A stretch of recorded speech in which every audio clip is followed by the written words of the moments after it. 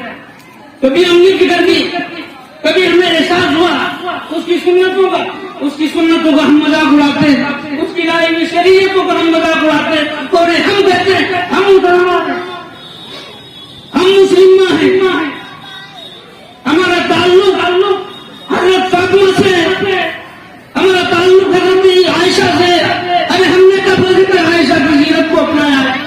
ہم نے کب حضرت فاطمہ کی سیرت کو اپنایا ہے؟ ہم نے تو ان کی سیرتوں کی دھچی اڑا دی۔ آج کوئی چوراہا نہیں، کوئی بازار نہیں، کوئی دکان بھی نہیں جہاں ہماری مائیں بہنیں بے پردے نہیں رہتی ہوں۔ اگر پردے سے بھی وہ ہے تو ایسا نقاب ہے، ایسا برقع ہے جس سے جسم کا ایک حصہ جھلک رہا ہے۔ اگر کسی نے ہمارے پردے پہ غلط فیصلہ دیا ہے تو اس فیصلے کی ذمہ دار ہمیں۔ اگر ہماری منزلوں سے روکا جا رہا ہے تو ہم اس کے ذمہ دار ہیں۔ اگر ہمیں مدرسوں سے کاٹا جا رہا ہے تو اس کے ذمہ دار ہم خود ہیں۔ کبھی ہم نے غور کیا، کبھی ہم نے میرے بھائیوں کو غور نہیں کیا۔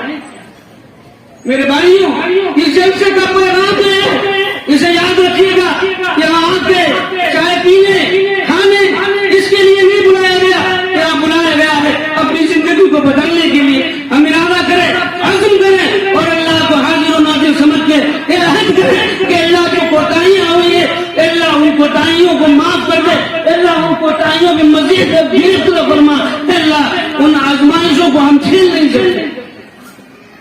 تو انشاءاللہ وعدہ کریں اور ارادہ بھی کریں کہ اللہ تبارک و تعالیٰ ہمارے ان حالات کو بدل دے اور ہمیں پھر ویسی زندگی عطا فرمائے جیسے ہماری زندگی شان اور شوکت سے گزر رہی۔